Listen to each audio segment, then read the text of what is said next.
The product red iPhone 7 and 7 Plus. In my opinion, incredibly sexy, but leaving a lot to be desired in the front with that white display. It looks cheap, it looks like an iPod Touch, not something that should match, so I thought I'd put together a little project for you guys, what it would look like if you were to combine it with a jet black or a matte black iPhone, and that means not only display, also I'm going to attempt to retrofit the buttons, even the back Apple logo. I'm going to actually show you guys a cool new red one that might actually look cool. I don't know about that. In any case, I'll put a black one on there. Basically, make a hybrid between the product red iPhone 7 Plus and the matte black iPhone 7 Plus. This is a pretty ambitious project, and I know not a lot of you guys are going to be doing this. Almost nobody is going to want to attempt this because you basically need two iPhones, a donor, and the receiver, and all of these parts are going to put on this one, and it won't look that great with a white display, but essentially you'll get a very, very sexy product red one. So let's go ahead and attempt this and see how it looks. And also the jack on the bottom. As you can see, for me, it really throws it off when it's a silver jack on a red phone. I think with black, it'll look much better. All right, so don't worry, I'm not going to be using the ones I'm giving away. I am using a brand new one that I just bought without Apple Care because I'm obviously voiding the warranty here. So let's get into it. 6.5 hours later. And here it is, guys. Time to enjoy the fruits of my labor. So black screen, product red back, but way better than that. So we've got a black Apple logo, OEM, all of the black buttons, the mute switch from a matte black iPhone. The contrast between these is really, really amazing. So I did put a SIM card tray that's black too. You don't have to. I mean, I just think it's a nice little touch. Also, the thing that bothered me the most about product red was that the charging port was this silver look. So taking a look at the real in my version, as you can see, I think it looks much, much better. The silver just is off-putting. So here we've got front and back. Look at that. So cool. So, directly, it's hard to tell that this thing is black and this one isn't, but that is the case on the side and the back. So look at that, guys. Now, I just wanted to show you guys the final result first, as doing this is not easy. It does take a very long time. And the reason you're seeing this Touch ID here is because I did not actually replace the logic board with one that belongs to this Touch ID sensor. So you definitely can do that for an OEM swap like this. You won't have this problem. This is just my issue.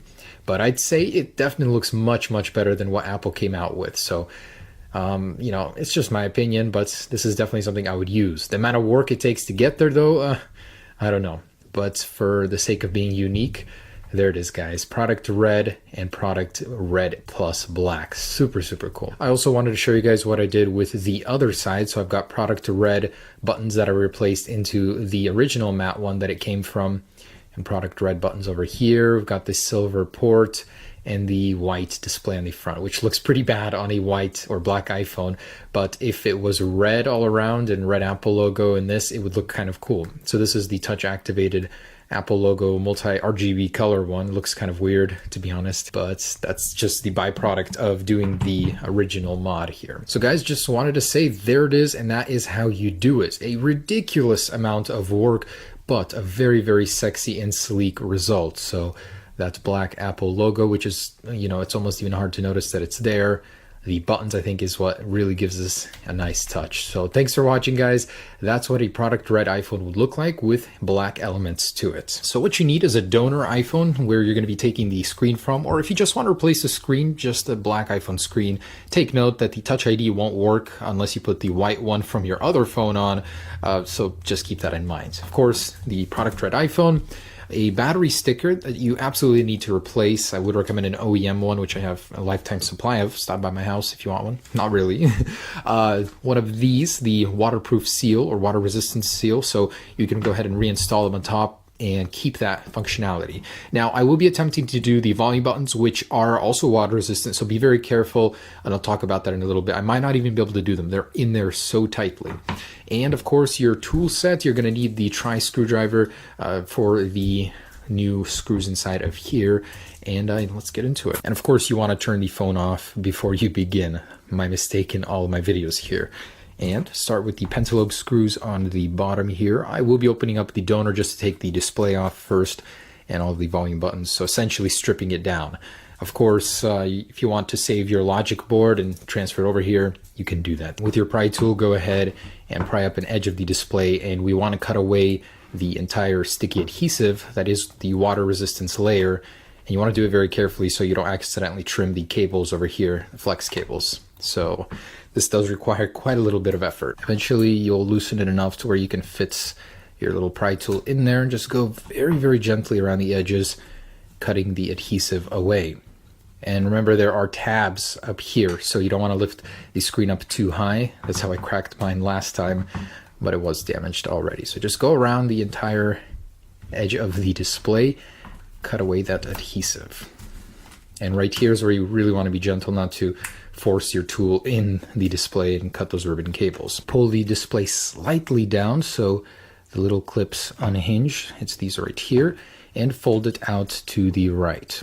So you want to be very gentle with this, not to tear any of these cables here. And with Apple's tri-point screw, you want to go ahead and unscrew this plate here and this one here. Take note of all the positions of all these screws because some of them can vary in length. So this is with the tri-point screwdriver, not your standard little Phillips. So out comes this plate, and gently unclip the very, very edge of this connector. Out comes this plate, and do the very same thing to this connector. So with plastic spudge tool, do remove that. And there's one right underneath it, so pop that one out as well.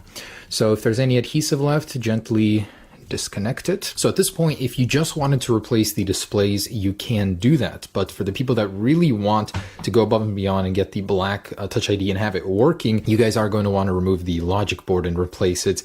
And if you want to get the black volume buttons and the Apple logo itself, you can continue, and it's definitely a lot more work. But if you just wanted to get the display over, you can just replace that and just redo those steps to get the display on this one. Next up, let's get rid of that Taptic engine held on by 3 Phillips screws just to make some room to get the battery tabs out, which there are 3 of. 3 times the trouble here. Pop this plastic cover away and it reveals the actual connector for the Taptic engine. And as usual with these battery tabs, they can be a pain, but removing the Taptic engine helps you remove them. So again, the reason I'm removing the batteries to get to the Apple logo and the volume buttons. So grab it with the plastic and just gently pull out and keep pulling at somewhat like this angle here. If you're lucky, it comes out pretty easy.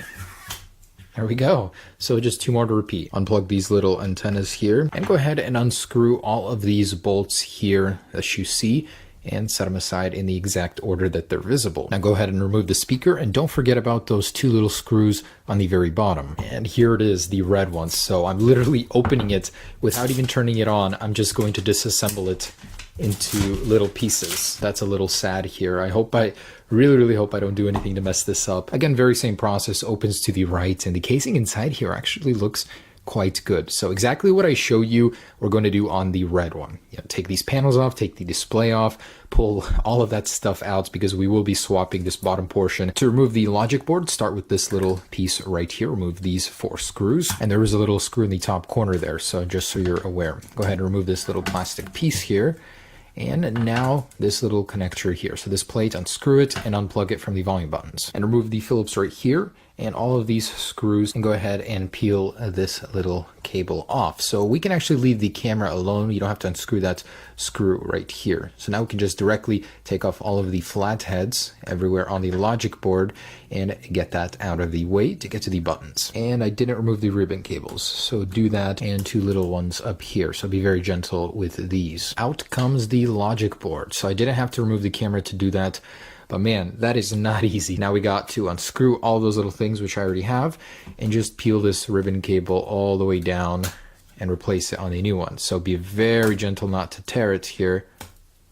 It would help heating it up immensely. And don't forget about the whole reason we are even in here. So pry out the lightning black connector. So that we're immediately going to reapply into the red one. And when doing the bottom speaker, make sure to take the whole speaker with you, as the whole housing will come out. So make sure to take the whole thing with you and transfer it. All right, now here's a tough one, the volume button. So you basically have to pry this one over and out, and you take that out. Now this part is a little tricky. So to get the volume or power buttons out, I couldn't find a guide on this online, so I had to find this out, but press the button, so force it in, and the right side of the clip you want to push up, and then poke into the little hole and pull it out. So one side